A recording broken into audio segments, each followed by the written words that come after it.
बीबी का पैगाम बाहर आया और वहाँ से पता चला कि इमरान खान साहब की हालत क्या है और उनकी आंख के हवाले से जो हुकूमत दावे कर रही है वो दावे कितने दुरुस्त हैं।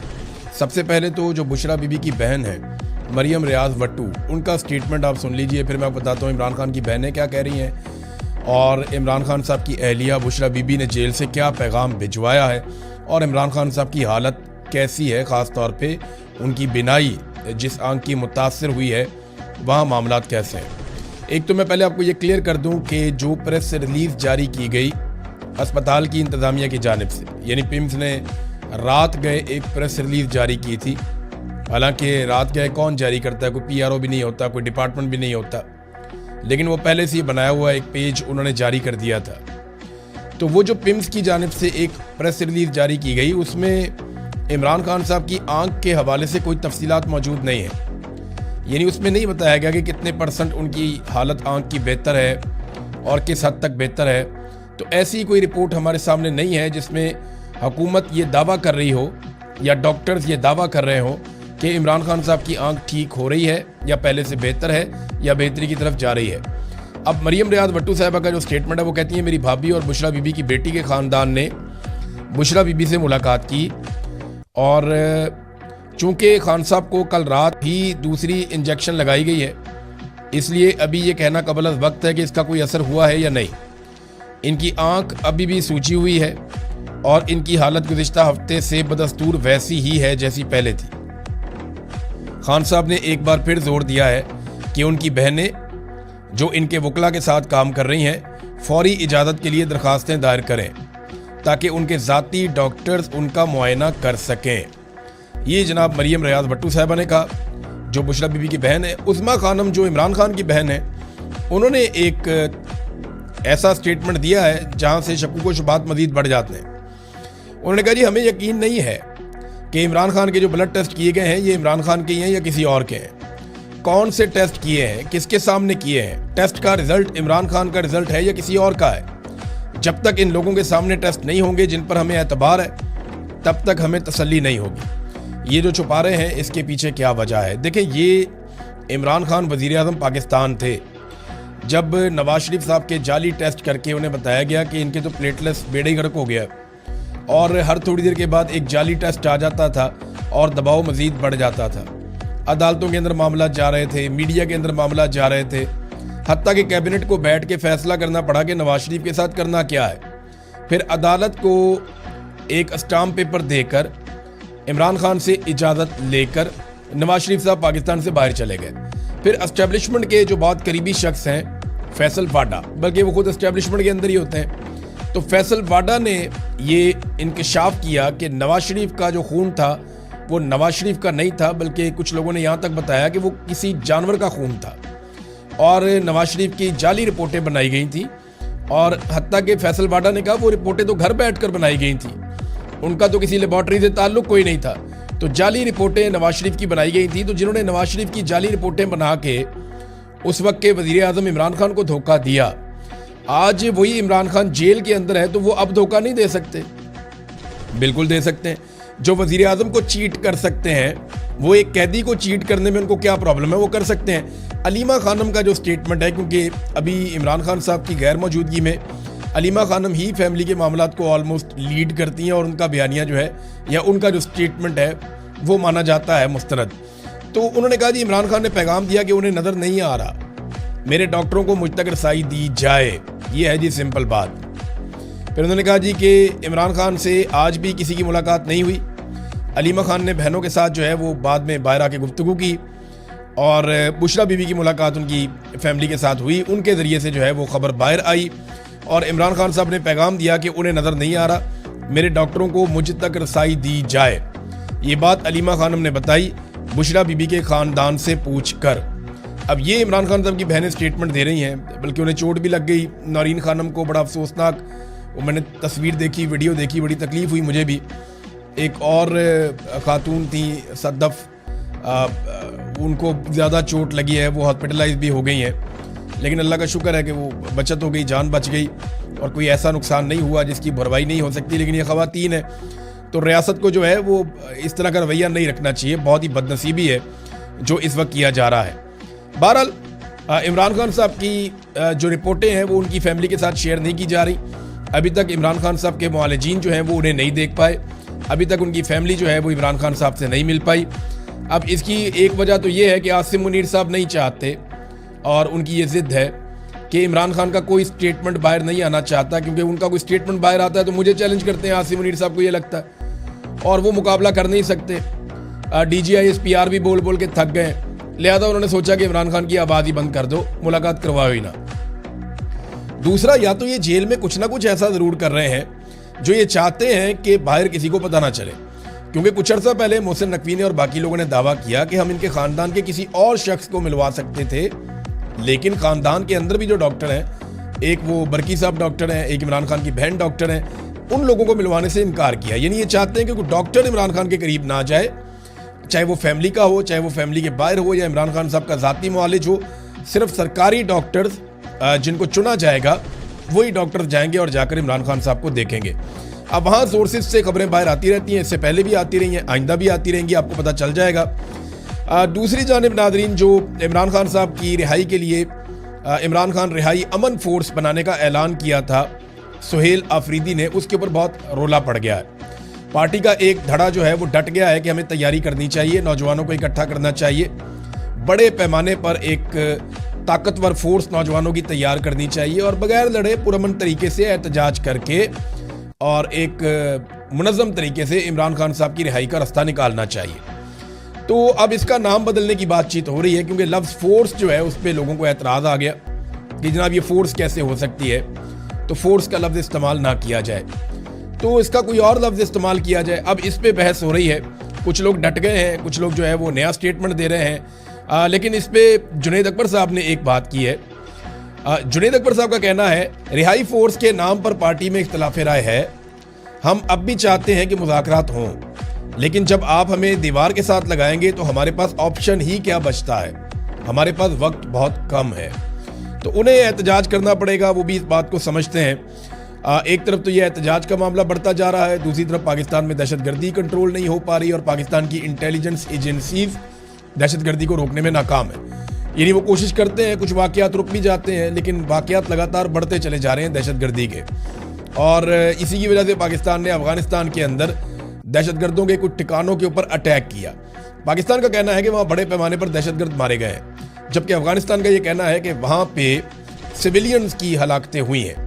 इंडिया जो है वो अफगानिस्तान के नैरेटिव को सपोर्ट कर रहा है, जैसा कि हम सबको पता था। तो अभी एक और दहशतगर्दी का वाक़या हुआ, ये बड़ा खौफनाक इंसिडेंट हुआ है भक्कर, ये खैबर पख्तूनख्वा और पंजाब को मिलाने वाली बैनुस्सूबाई दाजल चेक पोस्ट है एक, वहाँ पर खुदकुश हमला हुआ। बाकायदा इसकी वीडियो भी आ चुकी है कि कैसे वो खुदकुश हमलावर जो है वो आराम से चलता हुआ आता है और पुलिस के पास पहुँच के चेक पोस्ट के पास वो अपने आप को धमाके से उड़ा देता है। अच्छा, यहाँ पे 3 पुलिस एहलकारों की शहादत की इतला मिली इब्तदाई तौर पे, और कई पुलिस वाले जो है वो वहाँ पे ज़ख्मी भी हो गए, उन्हें अस्पतालों में मुंतकिल किया गया। तो ये अफसोसनाक वाक़या, भक्कर तक दहशतगर्द हैं, कुछ और इलाकों में भी पहले दहशतगर्दी के वाक़यात तवातर के साथ हो रहे हैं। इस्लामाबाद में दहशतगर्दी के 2 बड़े वाक़यात हुए हैं।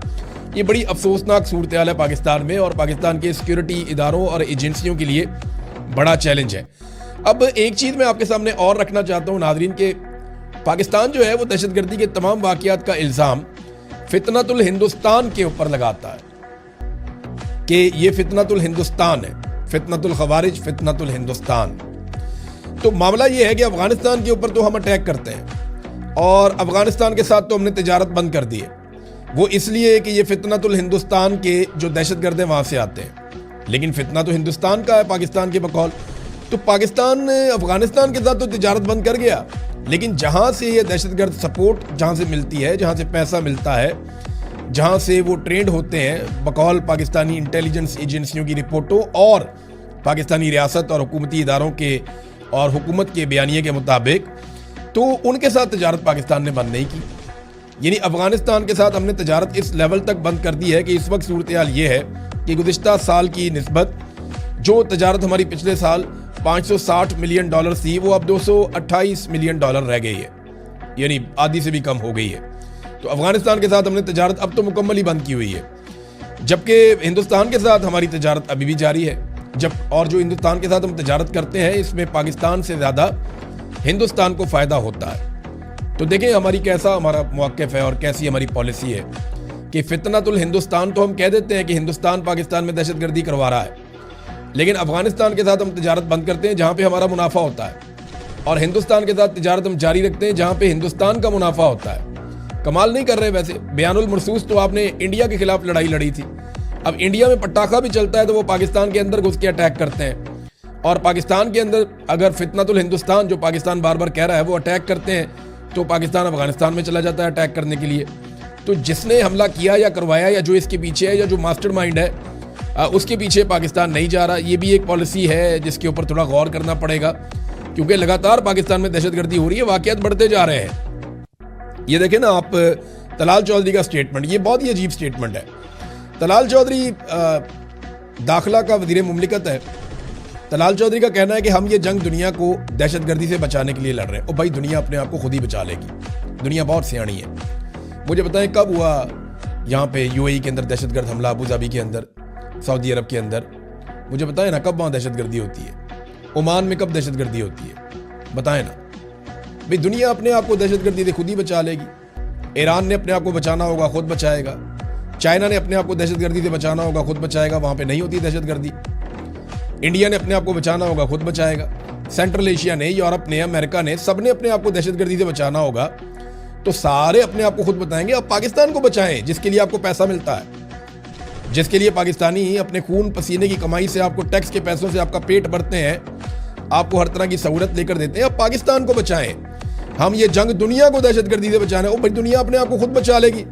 आप दुनिया के मामले लगते हैं। आप अपने आप को बचाएं, अपनी जान बचाएं, अपने लोगों को बचाएं, अपने लिए पॉलिसी बनाएं। लोगों की जंग लड़ते लड़ते पाकिस्तान यहां तक पहुंच गया है। दुनिया की जंग नहीं लड़नी हमने पाकिस्तानियों को बचाना है और पाकिस्तान की जंग लड़नी है। आप पाकिस्तान को महफूज बनाएं, दुनिया अपने आप को खुद महफूज बना लेगी। कोई यहाँ पे सरमायाकारी करने के लिए तैयार नहीं है। वजह क्या है? लड़ाई लगी हुई है, दहशतगर्दी चल रही है, खत्म ही नहीं हो रही, रूल ऑफ लॉ ही नहीं है, यहाँ पे इंसानी हकूक ही नहीं है, आज़ादी इज़हार राय ही नहीं है, अदालतें काम ही नहीं कर पा रही हैं, और फिर लगातार दहशतगर्दी और क्लाइमेट चेंज। ये वो चीज़ें हैं जिनकी वजह से पाकिस्तान में लोग पैसा लेकर नहीं आते। हर दूसरे साल तो यहाँ पे सैलाब आ जाता है क्लाइमेट चेंज की वजह से, और इसके ऊपर किसी ने तवज्जो ही नहीं दी। तो जहाँ पे हर दूसरे साल सैलाब आ जाता है, इतना बड़ा डिजास्टर आता है, तो वहाँ पे कौन कारोबार करेगा?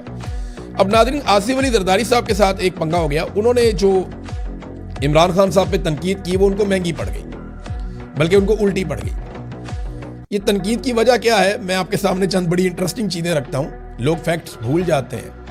जरदारी साहब इमरान खान साहब पे इसलिए गुज़िश्ता चंद दिनों से गर्म हो गए क्योंकि फ्रस्ट्रेशन बढ़ रही है। हुआ ये कि जब इमरान खान साहब की हुकूमत बन रही थी ना 2024 के इलेक्शन के बाद, और जब धड़ाधड़ सीटें पाकिस्तान तहरीक इंसाफ जीत रही थी, जब ये 180 के करीब पहुंच गए थे, तो उस वक्त ना फटाफट चीफ इलेक्शन कमिश्नर को बुलवाया गया और फिर सबको राब्ता करके कहा गया कि भाई अगर आप इंसान के बच्चे बन जाते हैं तो आपको हम हुकूमत बना देते हैं, मिलके आपको हुकूमत बनानी पड़ेगी। आप में से किसी की भी अक्सरियत नहीं आ रही, अब हमें फॉर्म 47 जाली जारी करने पड़ेंगे। जब ये होता है तो ये हम ही भर लेते हैं। तो जो फार्मूला सामने आता है, जो यूसुफ रजा गिलानी और एक दो और लोग बता भी चुके हैं कि फार्मूला ये था कि 2.5 साल तक शहबाज शरीफ को वज़ीर आज़म रखा जाएगा और 2.5 साल तक बिलावल को वज़ीर आज़म रखा जाएगा। और जरदारी साहब ने बार बार ये कहना शुरू कर दिया, मेरी ख्वाहिश है कि मैं अपनी ज़िंदगी में बिलावल को वज़ीर आज़म बनता हुआ देखूं। पाकिस्तान का भला नहीं सोचना, मेरी औलाद जो है जैसी भी है, बनाओ इसको वज़ीर आज़म उठा के। ये ख्वाहिशात हैं इनकी, अंदाज़ा करें आप। हज़ारों ख्वाहिशें ऐसी कि हर ख्वाहिश पे दम निकला। वो कहते हैं जी मेरा बिलावल वज़ीर आज़म बनेगा, तो बिलावल को वज़ीर आज़म बनाना है। तो अब ऐसा दिखाई दे रहा है कि ट्रंप जो है वो शहबाज शरीफ को पसंद करना शुरू हो गया कि यार इतनी ज़बरदस्त पॉलिश, कमाल किस्म की, तो शहबाज शरीफ नंबर ज़्यादा ले गए। फिर फील्ड मार्शल जो है वो इस्तिस्ना भी ले लिया उन्होंने, एक्सटेंशन भी ले ली उन्होंने, हर चीज़ अपने कंट्रोल में कर ली उन्होंने। और फील्ड मार्शल ने अमेरिका को भी अपने हाथ में काफ़ी हद तक कर लिया और PMLN को सादा अक्सरियत भी दिला दी। अगर पीपल्स पार्टी अपने घर जाना भी चाहती है तो चली जाए, PMLN की हुकूमत तो अब नहीं गिरती। तो ये सारी चीज़ें जब हो गई तो जरदारी साहब बड़े बदमज़ा हुए हैं, क्योंकि 2.5 साल पूरे होने वाले हैं। 2 साल हो गए, तो ये अभी 6 महीने के बाद 2.5 साल हो जाएंगे। तो बिलावल को वज़ीर आज़म बनाने की तरफ कोई बातचीत जाती हुई दिखाई नहीं दे रही। एक तो ये है। दूसरा, इमरान खान साहब के बाहर आने के उनके खदशात बढ़ रहे हैं। उन्हें ये पता है कि अगर इमरान खान साहब बाहर आ गए तो अगला इलेक्शन इमरान खान का है, फिर भी बिलावल की बारी नहीं आएगी।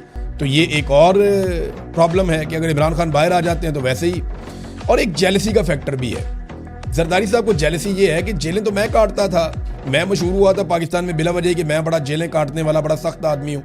ये आदमी तो मेरे से बहुत आगे निकल गया और सारे नंबर तो इसको मिल गए बहादुरी के। तो मैं किधर खड़ा हूँ आज? यानी जरदारी साहब के लिए तो बड़े बड़े नारे लगते थे कि बड़ा जेल काटने वाला, लेकिन अब हुआ ये कि जरदारी साहब ने जो किया उसके बाद पीटीआई ने जो पोल खोले, जो सहाफ़ियों ने पोल खोले और बताया जनाब के जरदारी साहब ये टोटल आपकी जेल की औकात थी और इमरान खान के बारे में तो आप बात ही ना करें। आप तो 1 महीना वैसी जेल नहीं काट सकते जैसी जेल इमरान खान ने और उसकी पूरी फैमिली ने बर्दाश्त की है और उसके लोगों ने बर्दाश्त की है। तो ये जरदारी साहब को उल्टी पड़ गई। और एक और चीज़ भी है कि एस्टेब्लिशमेंट भी अक्सर शिकवा करती रहती है कि यार इमरान खान से और इनके बयानिए से सिर्फ हम नहीं लड़ना है, भई आप लोग भी तो स्टेटमेंट दें। कभी वो PMLN को आगे करते हैं, कभी वो फजलुर रहमान को आगे करते हैं, कभी वो MQM को आगे करते हैं, कभी वो ANP को आगे करते हैं, तो कभी पीपल्स पार्टी की भी बारी आती है ना तो इनको भी वो आगे कर देते हैं। ये है नादरीन मामला जरदारी साहब का गुस्से में आने के पीछे। खबरें और भी हैं लेकिन फिर आपके साथ शेयर करूंगा। बोर्ड ऑफ पीस के हवाले से डेवलपमेंट्स हो रही हैं और फौज भेजे जाने के हवाले से डेवलपमेंट्स हो रही हैं। ईरान के ऊपर एक हमले का पूरा माहौल बन चुका है, हत्ता कि इसराइल के अंदर भी अमरीकी तैयारे पहुंच गए हैं। पूरे रीजन में हर तरफ से अमेरिका ने अपने हथियार, अपने फौजी, अपने तैयारे, अपने बहरी जहाज वो फैला दिए और हर तरफ से उन्होंने सपोर्ट हासिल करने की कोशिश की है।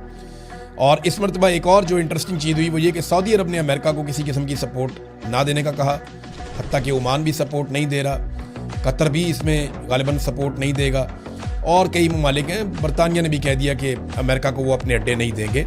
यहाँ पे ईरान पे इस मरतबा अगर अटैक होता है तो इस बारे में यूरोपीय यूनियन भी इस मरतबा अमेरिका की बात उस तरीके से नहीं मान रहा। तो डोनाल्ड ट्रंप क्या अपने अहदाफ हासिल कर सकते हैं?